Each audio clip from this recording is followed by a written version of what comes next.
Hey, everybody, and welcome in. It's the Poor Man Fantasy Football League podcast. We're the fantasy football show that gives you a peek inside the life and times of our Dynasty League. I'm your host, Mike. With me, as always, is my friend Andrew. And tonight, this Wednesday, August 20th, this sleepy Wednesday, we're going to be breaking down the NFC South. And for those that don't know, because I didn't, the NFC South is your Atlanta Falcons, your Carolina Panthers, your New Orleans Saints, and your Tampa Bay Buccaneers. So buckle up and let's get into it. Andrew, how you doing? I'm doing all right. And yourself? I am tired. I feel like maybe something's wrong, or maybe I just worked too hard and I need to go to bed. I'm an old man and I'm tired. that's how I'm feeling. You need to have your evening naps. My evening, yeah. I could have passed out when I got home from work. Just lying on the couch, could have fallen asleep, but nope. You got dad duties, you got other things to do, and I got a podcast. And then I got to, after this, I still got more things I got to do. It's like it's never ending. So I'm looking forward to bed when I finally get to it. Yeah, I hear you. I hear you. It's been a long week already. Yeah, it's only Wednesday. Only Wednesday.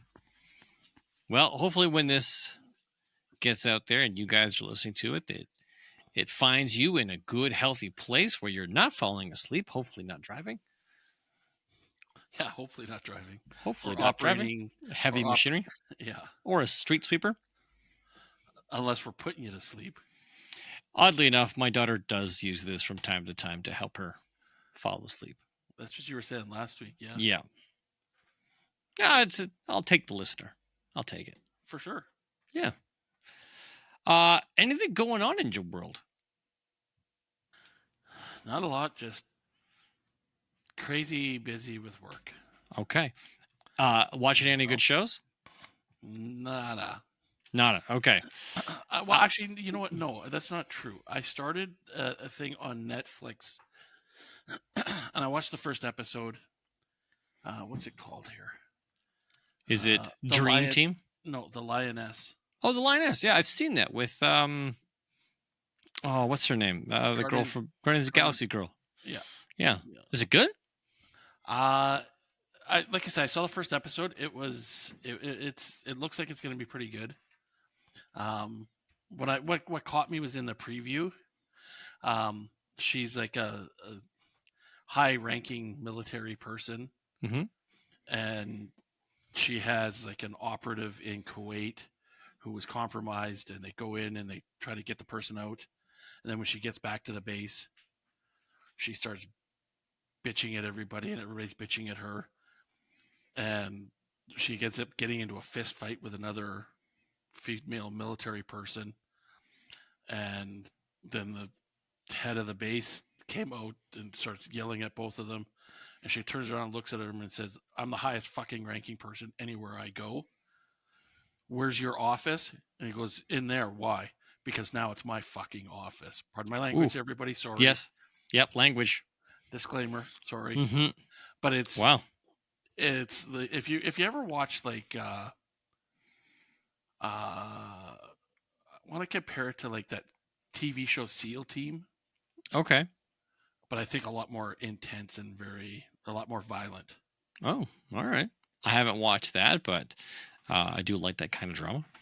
Like, just watch the preview, and it might hook you. All right.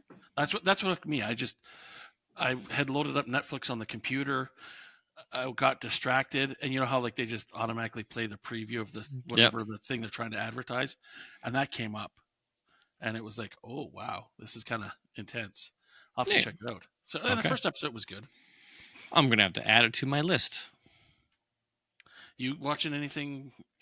I have many things I want to watch, but given the time frame and those that are around me, what I'm able to watch isn't always the same thing. So tonight, my son and I watched episode 2 of Wednesday, which is fitting. That started? Yeah, so season 2 came out. I'm not sure if it came out last week or this week. Oh.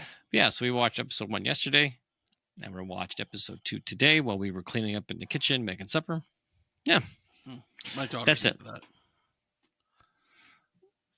Yeah, it's okay. It's family friendly, Oh, so is it? I'm happy that we can Oh, watch it together. That it's not like dark and foreboding. That it's age appropriate. It has some neat themes in it. the very first episode that I ever saw, she dropped a bag of piranhas into a pool to shoot a bunch of kids up.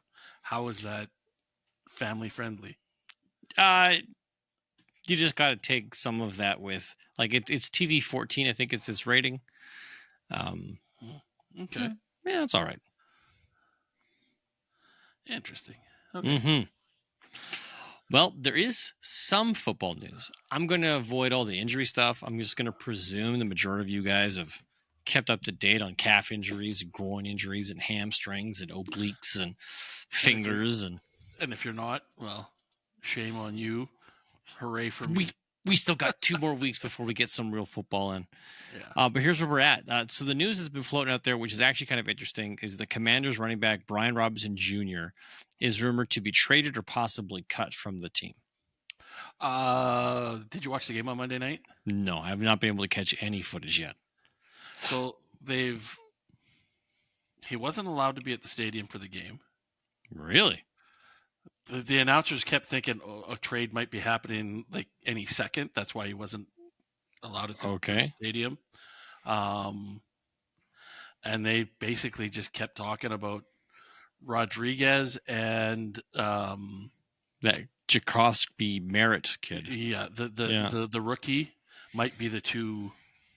Well, Austin Eckler still has a job.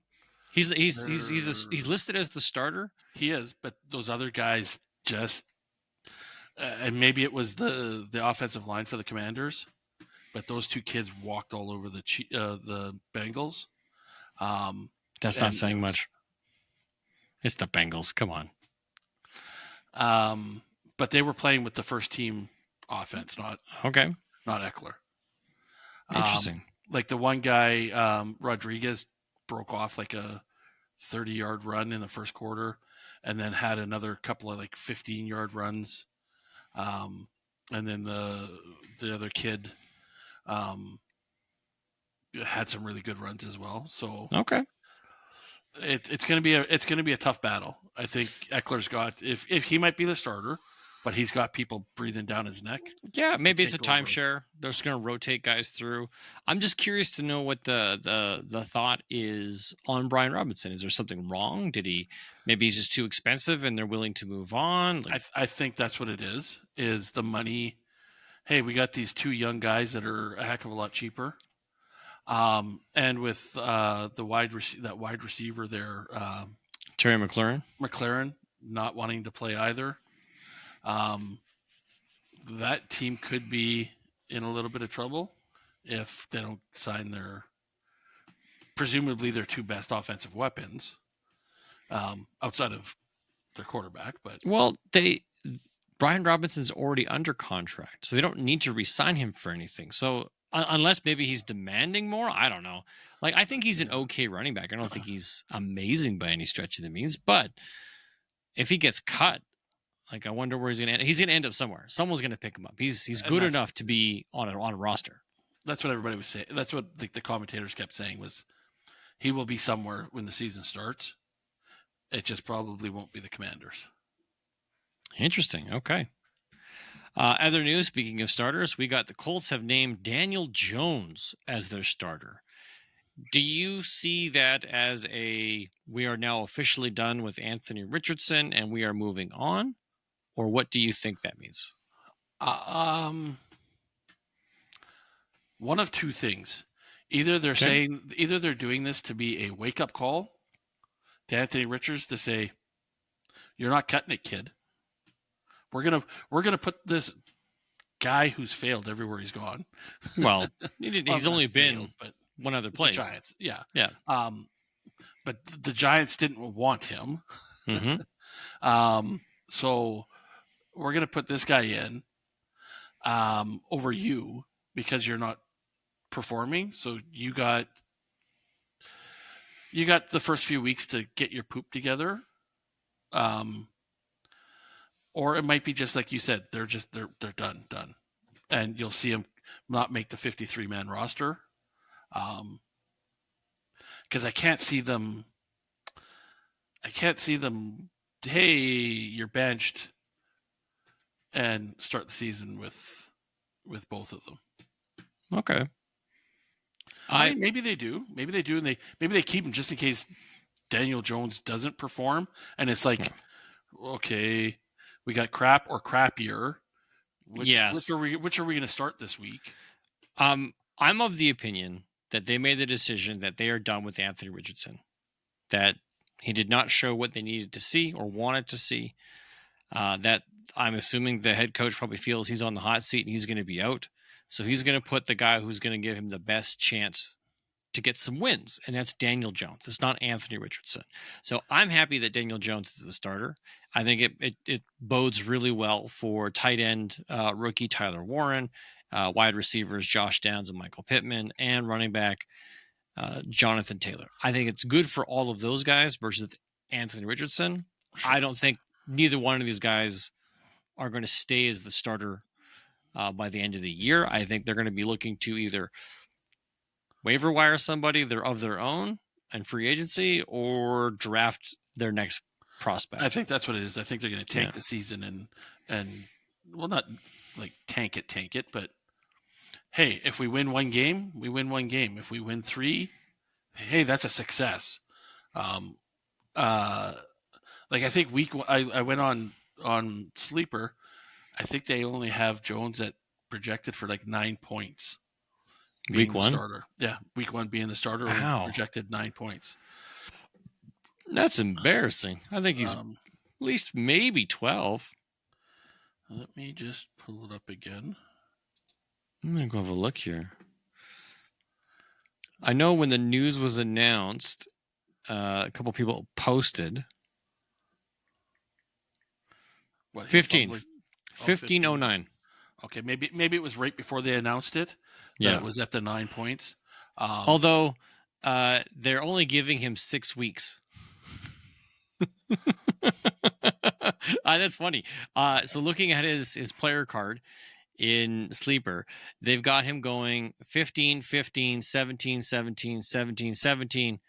And then week 7 versus the Chargers, they got him going 4.08. And then it's 8 points for the rest of the season per game. So obviously they're expecting a possible shift at that point. Yeah.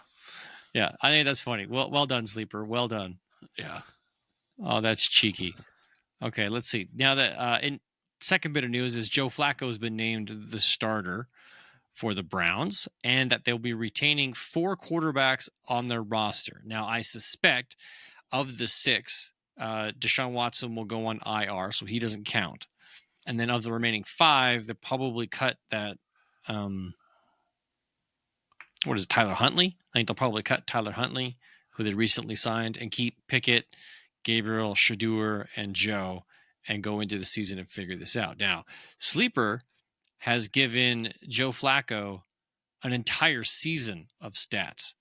So 14, 14, 15, 15. Okay, so he's averaging 15.11 for the bulk of the season. You know what? If this was a 2-quarterback league, that wouldn't be bad for your second quarterback. No. I do think it's going to be not a short leash for Flacco. But if they start the season off bad and go like 0-6, they'll be making a change.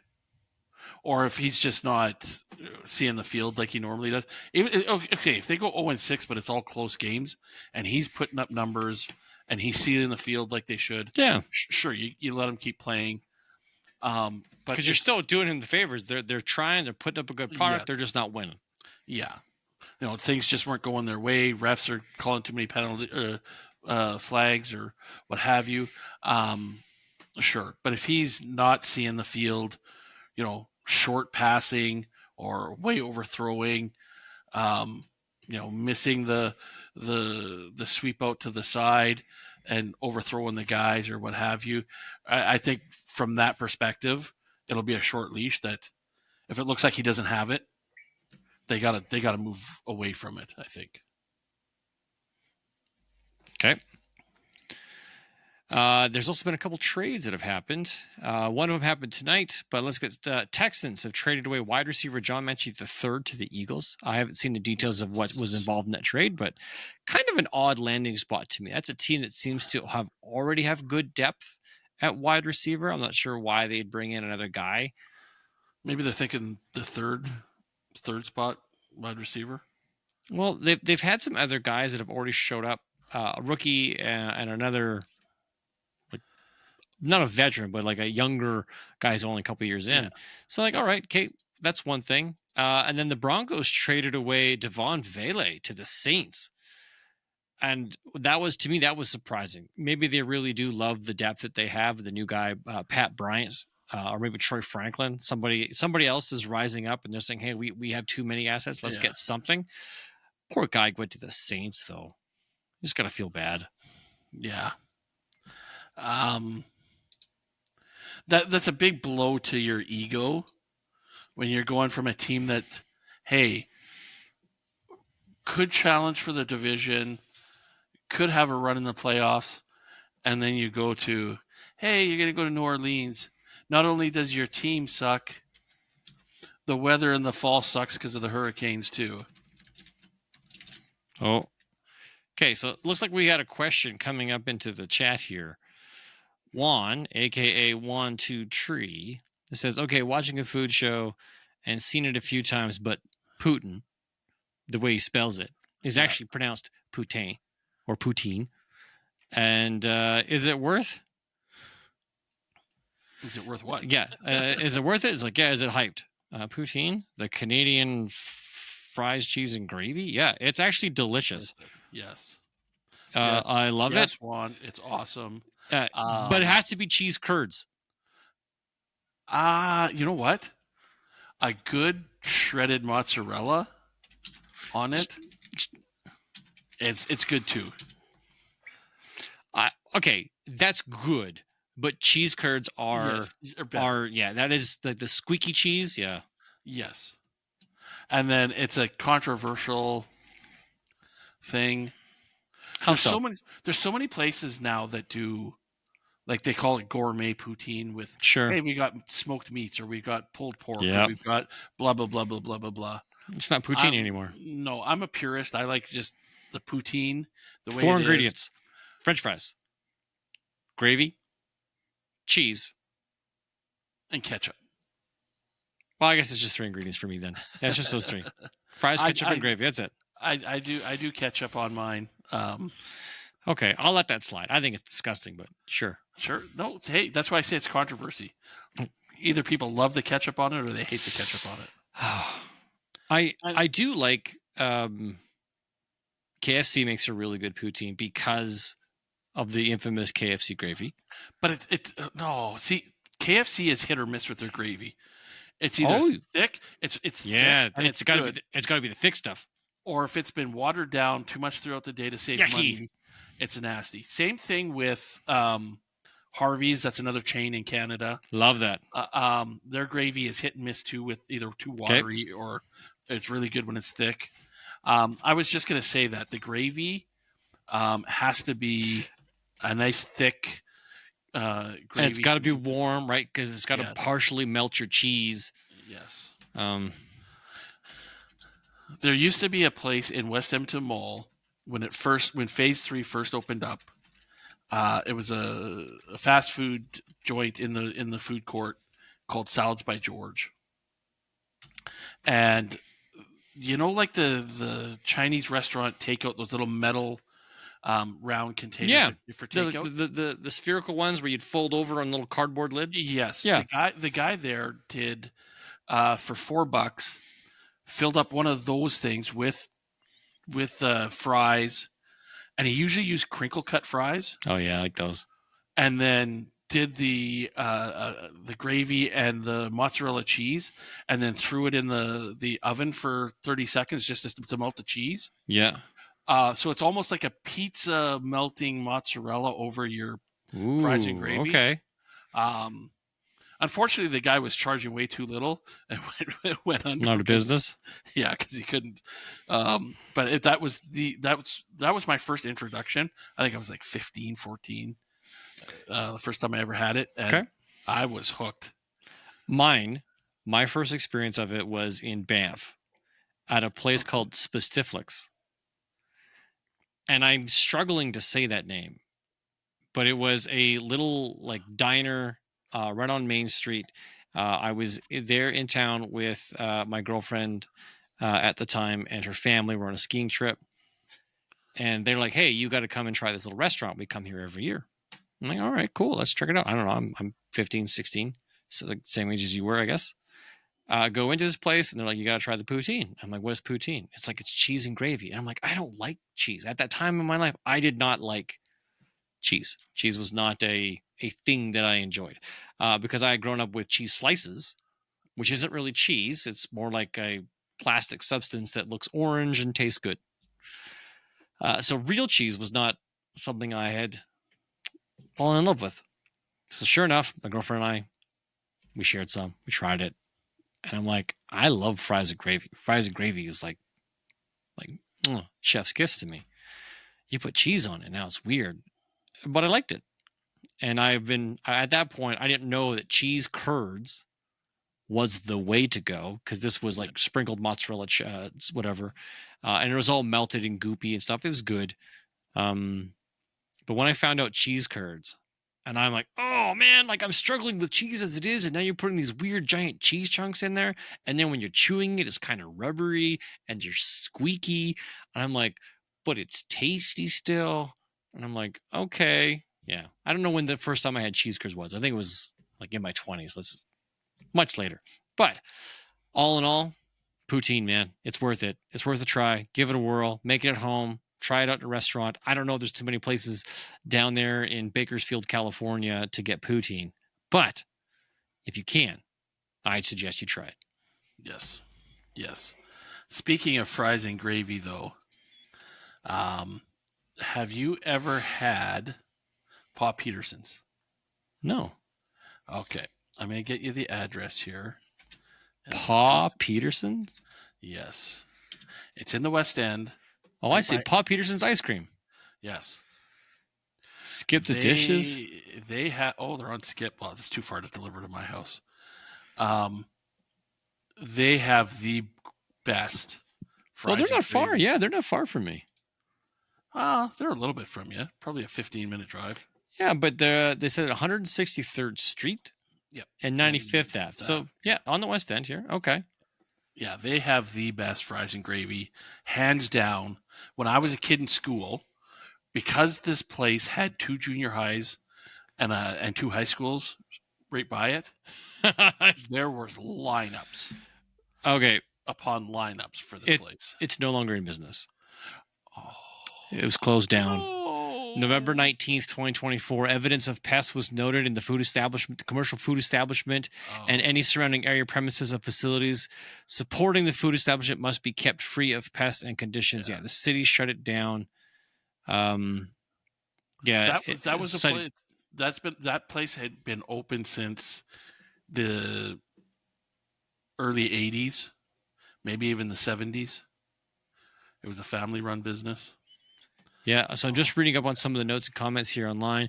That was the OG lunch spot when I was at JP from 2016 to 2019. They must have made a fortune off the JP and FX kids. So yes. It's right over there in that area, hey? Yeah. The Slurpees were actually spot on. For $5 lunch, you couldn't go wrong. Yep, burger, fries, and gravy. This guy says, that was my regular place in 1974. There you go. Tahiti treat ice cream, float slush. Oh, man, that brings me back. What is that, 50 years ago? Wow. That's cool. Okay, I swear that place was a front. Poutine, American cheese slices. They used American cheese slices on their poutine. I never had poutine there. I just had. I don't know. I've never eaten. Oh, it's just too bad to see that the city has, they shut it down. If you walked in, you would say, "Oh my God, this is." Yeah, I'm looking at the street pictures of this place, and it is like you could get maybe packed in there like 30 kids, if that. Yeah. Like it's not a big place. But Yeah. they made a fortune. That family made a ton of money off of those kids. Oh my goodness. Okay. So 6 pieces of chicken nuggets was $5.75. Sure. 5 pieces of chicken fingers was $5.75. 5 pieces of chicken wings was $6.50. Deep fried wonton $4.50. Dry ribs $5.50. 5 Never pieces had of any cheese of that. sticks. What else they got in here? Single grill burger was $3.50. Double burger was $5.50. Triple was $6.50. Mushroom burger. Oh man, poutine $5. Large fries. So at their closing, this was the sign. Are you going to share your screen? Oh, do you want me to share the screen? Yeah, hang on. Oh! You said after closing, this was the sign. That was their. Oh, that was pricing. their menu board. Yeah. Yeah, that was their menu board. They used to do a thing called the lunch box, where you could get like a single burger or a double burger with cheese, and fries and gravy for just a couple bucks. Wow. You know what? I actually have to do work over in that area at FX. Wow. I might be stopping by to see what's left of the place, just to go and see. Lunchbox combo, $6.25. Oh, there you go. Yeah, PA specials: burger, corn dog, small fries, large fries, dry ribs, slushy. Yeah. See, $1.50 for a slushy. Man, that's actually pretty good. Yeah. There's a lot of, oh my goodness, there's a ton of pictures on the internet of this place. Fans galore. Okay. Well, when you've been in business for over 50 years, yeah, and that was between FX and JP, yeah, you've probably got 1,500 students going to those two schools. Yeah. So wild. Okay. Well, that was a bit of a tangent, but to answer your question, Sorry, go get some poutine, regardless of where he's from. Yes. just go get some. And in the States, I think they call it disco fries. Oh, really? Yes. Looking that up, disco fries. Oh, that is what they call that. Jersey Diner style disco fries. Yeah. What a way to rip off our name, poutine. Just call it poutine. Yes. Don't say disco fries. But don't call it Putin. Yeah, don't call it poutine. You might end up going to jail in the States. Yeah, you might be invoking the wrong kind of demons. I ate the Putin. All right. Moving along. All right, so we're going to talk Tampa Bay, Atlanta, Carolina, New Orleans. Not a strong division. This last year, it was a struggle. There were some great fantasy assets, though. Baker Mayfield was like amazing. Yeah. Mike Evans was awesome for periods of time. Chris Godwin, before he got injured, was awesome. Bucky Irving came out of nowhere and surprised everybody and became a top 10 fantasy asset. Bijan Robinson, Drake London. And then we saw the reemergence of Bryce Young. Can he continue that trend? So let's get into it. The record last year was Tampa Bay won the division 10-7. They followed up with Atlanta going 8-9, Carolina 5-2, and New Orleans 5-12. Sorry, not 5-2, but 5-12. Yep. Before we get into breaking down what we think those records are going to be, let's talk about each of these teams. So, as I mentioned, Tampa Bay, top of this division. They've got Baker Mayfield. And I think Baker Mayfield he figured out he's got it. He is now a plus 500 style quarterback. He's going to win you some games. He's going to be good for your team. He's got Bucky Irving, who's got Rachaad White as his backup. So Mike Evans, Chris Godwin. Hopefully Chris Godwin isn't out for too long. I think it's 6 to 7 weeks they're expecting for him to be gone. Comes back to the field. And then tight end Cade Otton, who was hit or miss depending on the wide receiver injuries. If one of the guys was down, Cade Otton seemed to get some looks. But when both of those guys were available, Cade Otton just kind of faded into the background. They did draft wide receiver Emeka Egbuka out of Ohio State round 1 and wide receiver Tez Johnson in round 7. Apparently Egbuka's been lighting it up. Yeah, Ohio State, props to them for producing wide receiver talent. Every year they're pushing out somebody who's just amazing. Yeah. And even when their first round talent is amazing, they're still pretty good, like Garrett Wilson and Chris Olave. They're still, so I expect this kid to be good. Maybe not year 1, Maybe he doesn't get the field quick enough. Maybe injuries allow him to get to the field and he's able to showcase. Either way, yeah, I don't think he's going to be a bust. Yeah, I think that for the Buccaneers, the division's theirs to lose. Yeah. Do I think one of the other three teams is going to be breathing down their neck a little bit? Yes. But the other two just don't have enough to contend for the division. Not yet. I don't think a wild card is going to come out of this division. Agreed.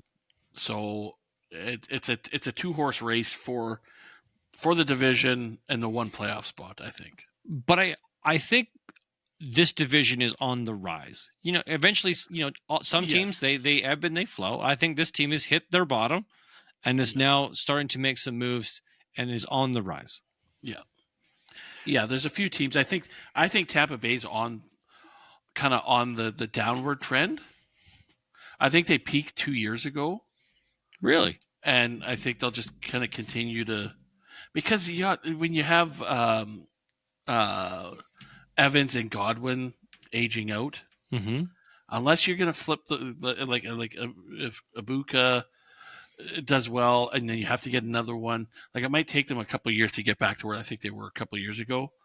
I worry about Evans and Godwin just from the injury and age. Yeah. And same thing, by the time these young guys come into fruition, is Baker Mayfield going to be too old?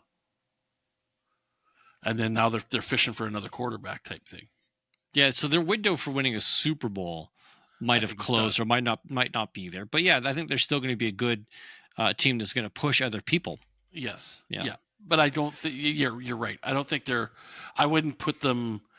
I'd put them at a 25-1 odds for the Super Bowl type thing, right? Okay.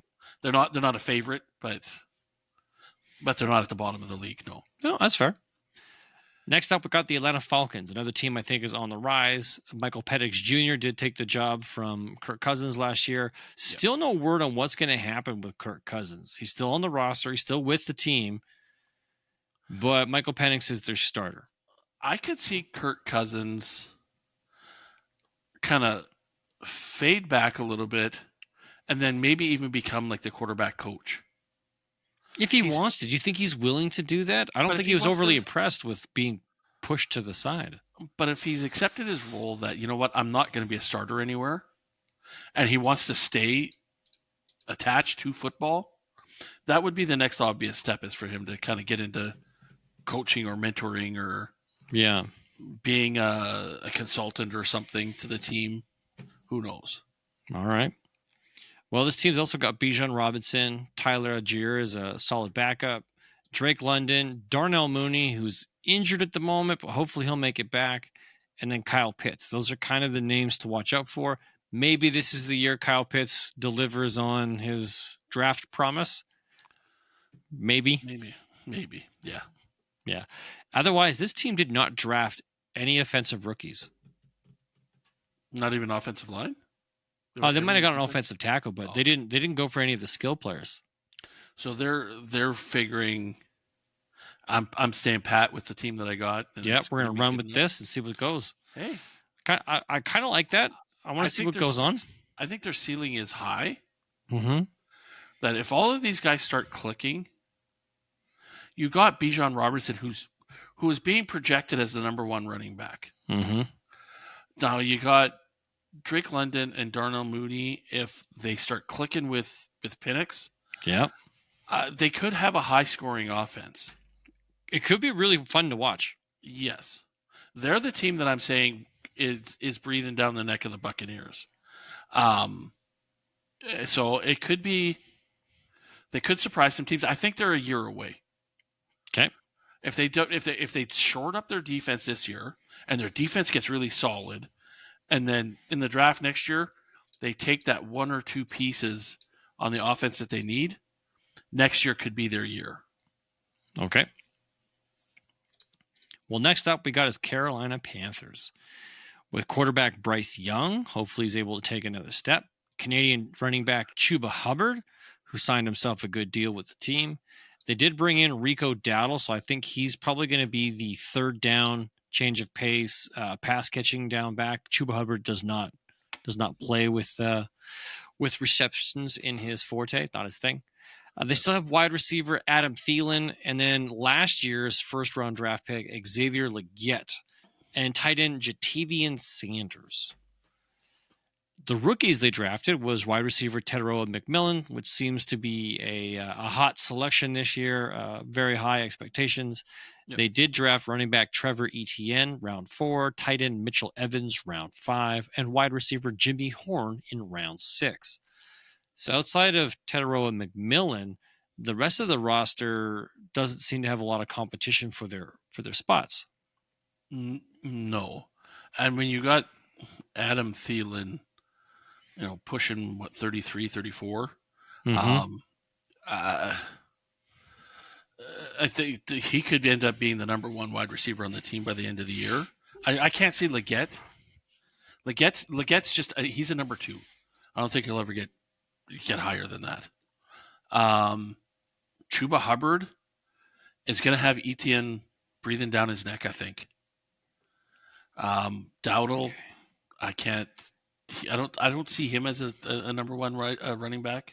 No, I don't. But I think he could have some fantasy flex value. Sure. If you're a Chuba Hubbard owner, I think Rico Dowdle might be something to have. Yeah.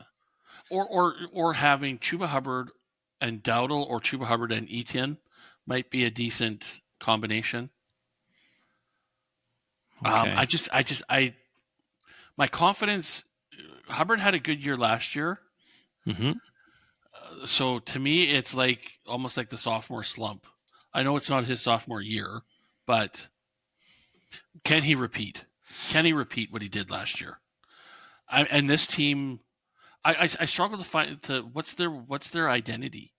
I don't know.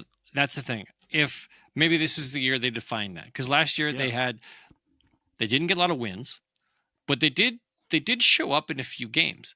Adam Thielen had a relatively good season once he got back from injury, right? So he started off weeks 1, 2, and 3, and then disappeared for 5, 6, 7 weeks. 8 weeks if you include the bye. And then he came back where he played 73% of the snaps or more and was 19 points, 14 points, 7 points, 12 points, 25 points. 25 points, that was championship week. The guy won me championship in this league because they had to start him in my flex spot. Yeah. And got me 25 points. He can produce, but can he produce for a whole year? Yeah. I don't know about that. Maybe that's why he was able to do what he did, is because he had 8 weeks off. Yeah. Maybe he gets off to a hot start and tapers himself off. He's 34. But so I go back to my original comment of what's the team identity, right? When Cam Mills was there, it was a running quarterback. No, Cam Newton? Cam Newton, sorry. Yeah. He was a running quarterback. Well, they had CMC at the time. Yes. Steve Smith Sr. Yes. They had an identity. Now it's, who is this team, and what are they, a running team? Are they a passing team? Are they trick plays? Are they is it what does it look like? Debo on Monday. What? Broke off a Debo Samuel for the Commanders. For the Commanders. He broke off just they were like, "Oh my god, it's like the 49ers again." He lined up as a wide receiver, came through the backfield, took the handoff, and took off up the field as a running back. So they might be using him like the 49ers used to. Okay. Which could... Sorry, I'm going on a tangent again. But yeah, okay. So you're loving some Debo Samuel is what you're saying. Well, I'm thinking I might try and get some shares of him. I don't have them, but it reminded me of when San Francisco rocked with him. Yeah. Sorry. Okay. All right, well, back on track here. Carolina Panthers, we don't know what their identity is, but maybe this is the year they define that. Now that they've seen what Bryce Young can do, hopefully the kid can continue to put it together. Yeah. All right, now let's talk about the dumpster fire that is the New Orleans Saints. Right now, Spencer Rattler is listed as the quarterback 1, and I put a maybe here because I'm not sure if that's legit going to stay by week 1, but that is how it's looking right now. Yeah. Alvin Kamara, he's your elder statesman on the team. Not much to mention after that as of yet. Wide receiver Chris Olave, wide receiver Rashid Shaheed, and then tight end Juwan Johnson, who did get a paycheck this offseason. And then the rookies they drafted. Tyler Shuck, round 2. Devin Neal, running back, round 6. And tight end Moliki Matavo in round 7. Yeah. You're right. It's a dumpster fire. I feel bad for Alvin Kamara if this is the way his career is going to end.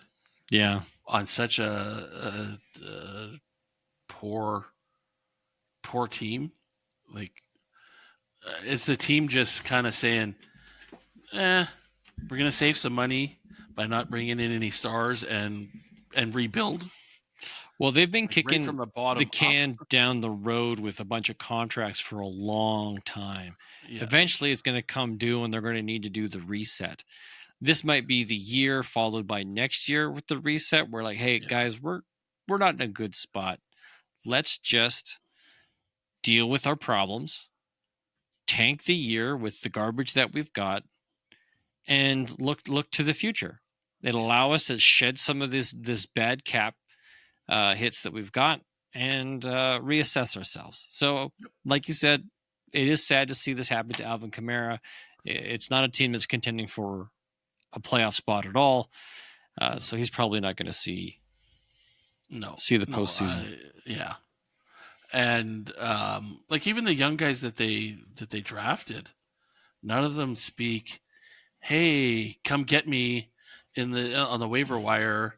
I'm going to be not yet anyways. I'm going to be 150 point plus guy. Like even the Tyler Show,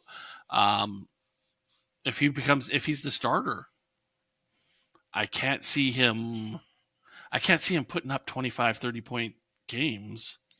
No. So I'm going to need to see him do it first before I put him in a roster spot. Yeah. Yeah. But which is the worst? Which is the worst evil, Rattler or Show? I don't know. I think the worst is Tyler Shuck. I think it's how you pronounce his last name, even though it's spelt Show. Oh, they're saying it's Shuck. Okay. So some of the videos I've seen of this kid is he's not throwing very well. They put a round 2 pick into him, which kind of sucks that you blew a round 2 pick on a guy who might not even be a backup, but he's a rookie and he didn't come with a high pedigree. So is this guy really going to be someone that you can develop into a starter?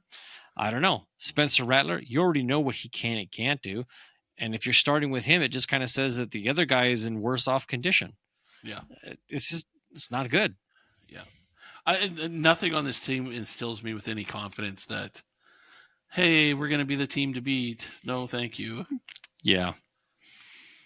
As an owner of Rashid Shaheed in a few places and Alvin Kamara in this league and Juwan Johnson in this league, I'm happy that I'll probably get more out of Alvin Kamara right now with a crappy quarterback than I would if he had a good quarterback.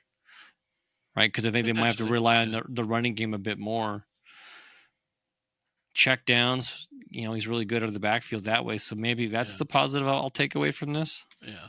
Like if I was a Shaheed owner and he got traded to New Orleans, it would have been like, oh, thanks for nothing, guys. Yeah. Oh, well.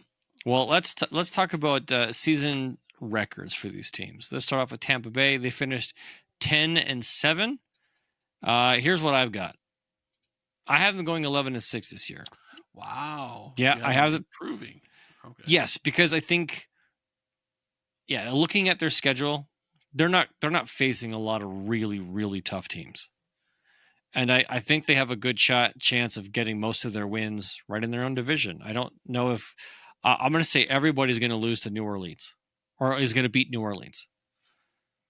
I don't know if New Orleans can get a split between any of these guys. Okay. So I think Tampa Bay is going to walk away with this division and win the division 11-6. Okay.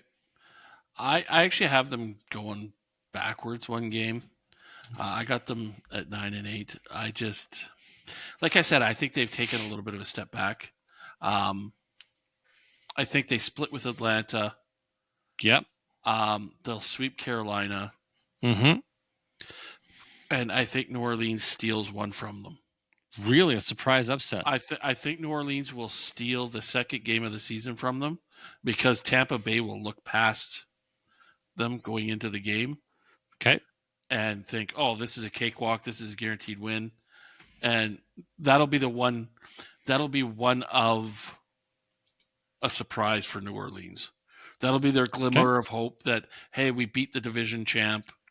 Have our community rally behind us and buy more than 1,000 tickets. All right. Well, I got Atlanta next up on the list, going 9-8, improving by one game. I don't know Atlanta's defense that well. I do believe in Tampa Bay's defense. I think that's a team that's actually in a good both sides of the ball, and there's some continuity there now. Atlanta making improvements, but I don't know how well that translates into actual wins. Yeah. Yep. So 9-8 is where I got them. I have them at 9-8 as well, but they lose the division. Okay. And that's why I say they're breathing down the neck of Tampa Bay. And, it's going to come down to the tie break, and, Tampa Bay edges them out to win the division, I think. Okay. All right, let's do Carolina. Carolina, I've got, surprise, surprise, going 8-9. Wow. Yeah. Wow. I actually have them going backwards at 4-13. 4-13. Okay. Yes. I don't have confidence there. I struggle with their running game. I struggle with their wide receivers. So their quarterback better be on his horse and be able to run his ass off if they're going to win some games. Here's what I feel about Carolina. They had a bunch of losses that were one-score losses. Sure. And I think if they do find that identity and they figure out how they're going to play each and every game instead of kind of just winging it, like the wins that they got last year and how they hung tough with teams, is nobody knew what to expect from them because they didn't know what to expect from themselves, and they just kind of like just did stuff, and it didn't have like a rhythm or a flow, and it didn't make sense. So when you said like this team doesn't have identity, that's when it clicked. I'm like, you know what, this team doesn't have that identity yet, and maybe the coaching staff is finally starting to build that. And sorry to interrupt, but didn't they flip flop on Bryce Young last year?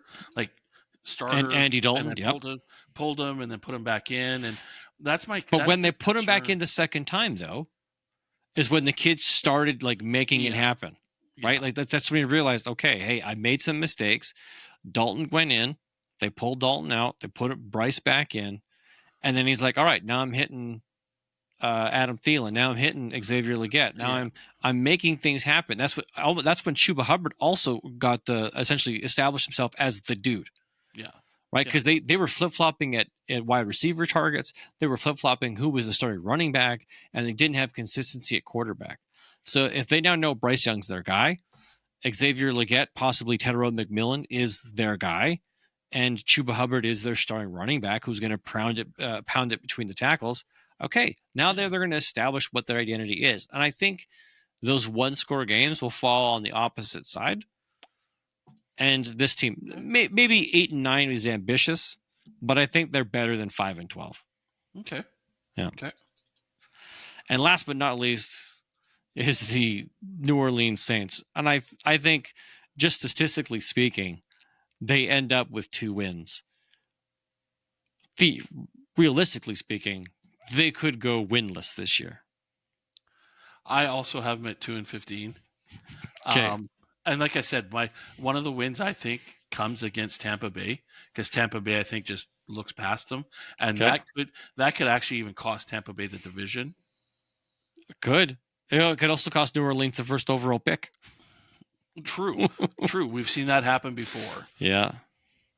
That team is just. You're right. They could go 0-10 17, which would be a terrible thing to have happen. Mm-hmm. But it's that team. Yeah, I don't see more than 2 wins out of it. That's to me. That's the ceiling is 2 wins. I'm not excited for what New Orleans is putting together. And you know what? You got to feel for the fan base that watches, like the local. Mm-hmm. Like if that's the game that's on TV every week for you, man, that's got to be boring. It's going to be frustrating. Hey, but tickets probably going to be cheap. Maybe. Yeah. Maybe. Okay. Now we're going to talk about our best fantasy lineup from this division. So a quarterback, running back, wide receiver, tight end, and flex. Because there are actually some great options here. Let's start off with the quarterbacks. Your options as of right now are Baker Mayfield, Michael Penix Jr., Bryce Young, Spencer Rattler. To me, it doesn't seem like there is any better choice than Baker Mayfield. After what he did last year, I wouldn't take any one of these other quarterbacks in competition. Because what we talked about last week, where we were saying how we might one of our bets is to add up all the points that the guys get that we've picked. Yeah. I'm going out on a limb. Okay. And I'm going to take Penix. Okay. Just because I think Atlanta does have that high ceiling and could have some really high scoring games. Okay. Granted, yeah, I think that could happen for Bijan Robinson, Kyle Pitts, Drake London, and Darnell Mooney to have great seasons. The quarterback has got to be there to support that. Yeah. Even if he's just chucking the ball out onto a little screen pass to Bijan Robinson and he breaks off for a touchdown, I still get 6 points and all those yards. Right? So fair enough. Okay. Well, I just think from a fantasy standpoint, do I think right now Baker Mayfield's the better quarterback? Mm-hmm. He's in a better position. He's in a better place and a better quarterback. And I'm shocked that I'm even saying this because of all the years I bagged on this guy. But I think Penix is starting to catch up. Okay. Well, let's talk running backs. I took Bijan Robinson. I was tough. It was tough for me to take Bucky Irving or Bijan Robinson. I know Bijan Robinson is the higher draft rated individual, right? So if you're playing redraft, Bijan Robinson is going well ahead of Bucky Irving. Bucky Irving has a chance to close that gap, though. Chuba Hubbard doesn't. Yeah, and Alvin Kamara, maybe old school Alvin Kamara, but not modern day. Yeah, I got to go Robinson as well. You're going Bijan? Yeah. Okay. All right. I think the gap is just a little bit too much between Bucky Irving and, when you're looking at probably 30 points on a draft thing. If it was, if the difference is only 5 or 6 points, maybe I'd swing over just because. Yeah, just to try. He can get that extra touchdown, but I think the gap is just a little bit too big. All right. Okay. Let's go wide receiver. I'm gonna let you start with this one. Okay, so wide receivers we have Olave, guys that would actually be potential. Olave because he's going to be their only wide receiver target, I think. You got Thielen. You wouldn't think Tedorola McMillan as a rookie could be their wide receiver one and really light it up? Have like a Malik Neighbors type of a season, or maybe a Puka Nacua rookie season? The possibility is there. And I have McMillan in a couple of leagues. You have drafted him, yeah. So I am high on him because I think outside of Thielen, McMillan's got to be. He's got to be the top target, right? Yeah. I can't see Thielen being the top target. But if you had all three of those guys on the field, somebody's going to have a wicked day because you're going to get either Thielen or McMillan doubled up, and the other guy's going to be able wide to open. Free. Yeah, okay. And then from you got Drake London, who's always dangerous, and then you've also got Evans, Godwin, and Abuka. I think Mike Evans has a shot at it because he's starting the season healthy, right? He's there. Yeah. Chris Godwin's going to miss half the season, so I wouldn't consider him. And Emeka Egbuka, to me, falls in the same category as Teteroa McMillan. Like, this is a guy who could show up as your wide receiver 1 for the team by the end of the year. Maybe start off slow, and if not this year, maybe next year. Yeah, no, it's a name to consider. And just because I went Penix, I'm going to go Drake London. Okay.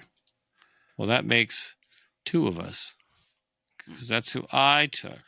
Okay. Yeah. And then in our tight end world, yeah, this one's rough.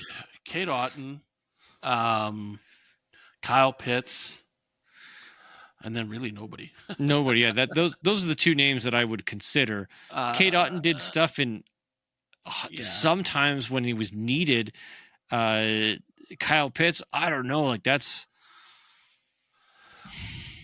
a dark horse could be Mitchell Evans if he gets that chemistry with Bryce Young. Because I don't think Sanders is the second year. Yeah. Right? Like I don't know how you determine his value, because he wasn't a breakout like Brock Bowers or Sam Laporta. Exactly. Like, this kid could rise up. Could Evans be Evans be the Brock Bowers this year? Yeah. To me, the only 2 I'm considering, Kate Otten and Kyle Pitts. And I gotta go with I hate to roll the dice on him, and now I've got 3 Falcons. Is Pitts. Okay. Yeah, I took Kate Otten. Yeah. And then our flex play. Oh. Yeah, this is tough, man. Nobody. I went Mike Evans over Bucky Irving. Those were my 2 choices. Okay. I wanted just what do I do? I think Mike Evans rules the field in touchdowns. He's probably not going to get the number of receptions or the yardage, but I think he just gets the touchdown receptions. Yeah. And I think that's what separates him from Bucky Irving for me. And I'm gonna actually take a risk. I'm gonna take a risk, and I'm gonna take Egbuka. Emeka Egbuka? Yeah.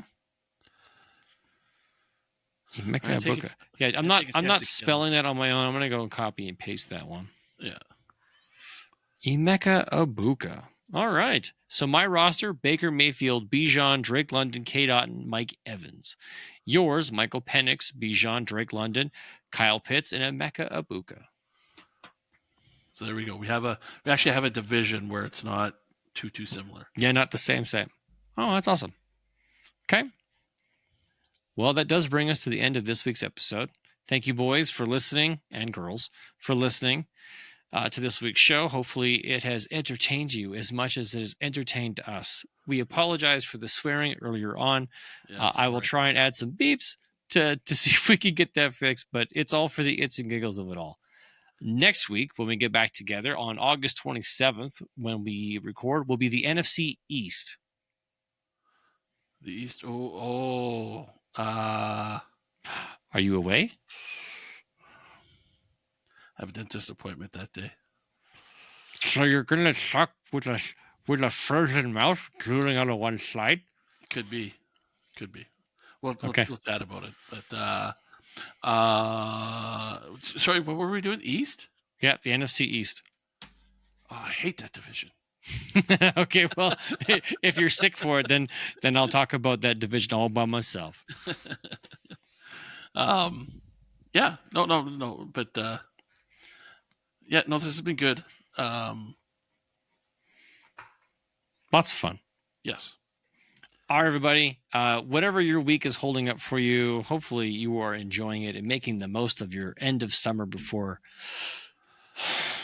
the fall is here. And with that, not too soon. I still want to go another weekend camping. You get that in? I want more time in my pool because I have not had a lot of time in my pool. The weather's not been cooperating all summer long. This weekend's supposed to get in mid to high 20s. Yes. So I have Saturday morning till about Saturday 3. I'm hoping to just lounge in the yard, maybe run an errand or two if I have to, but just enjoy the sunshine in my backyard as long as the sunshine is there and it is not storming. It's supposed to be nice. Fingers crossed. Knock on wood. There you go. All right. From one poor man to another, remember, if it's not fun, It is not worth doing. Good night, everybody. Go get your poutine. Go Canada. And yeah, have a great week, everybody.